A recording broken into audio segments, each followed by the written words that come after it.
Greetings to everyone. So today we are going to do with our unit 2, which is on natural resources. So first of all, what are natural resources? So as the name indicates, one can definitely say that natural resources are which occur in environment naturally, right? So natural resource means that is it is abundant in some thing, right? Resource that is it has something which is abundant in nature. So any material which is part of earth and satisfies human needs and adds value to it is called as a resource. So we use naturally all the resources which are present in nature.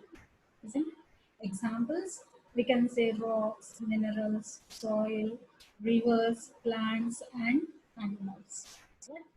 So human is also a resource because he is developing his skill and he can develop other resource by adding value to the physical material. Isn't it? Do you agree or not?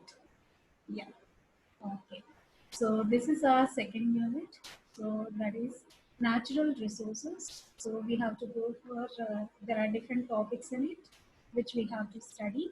That is classification, water resources, floods and droughts, dams, then mineral resources, land resources, forest resources, energy resources, and alternate energy resources.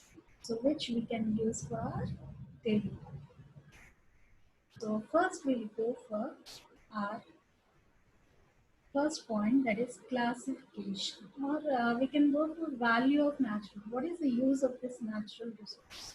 So it gives us some economic value, right? Legal value, then aesthetic value, right? See, economic value, that is production of things from natural resources. So we can produce many things from natural resources, right? The minerals, then rocks, right? Legal value, that is clean air, fresh water, healthy animals and human beings are given by the nature itself. These are the natural resources, right? So an aesthetic value, that is the beauty of village, roads, ponds and agricultural fields, gives us some aesthetic value, that is some pleasantness, isn't it? Whenever we see the beauty of the nature, we just want to study the nature, right? Isn't it? Oh. Now coming to its classification. So resources can be classified into two types. That is, first is living resources and the second thing is non-living resources. So these are the biological resources which are used by human beings, right? So examples, you can go for forests, plants, animal resources, etc. See, forests, croplands, etc. are given by, so these are the non-living resources, right? Whereas plants, animals, they come under living plants, animal resources, human beings, all these come under living resources, right? Then there is another classification based on the resources which we obtain, okay, in abundance or in non-abundance. That is renewable and non-renewable resources. So renewable resources are which can be continuously generated.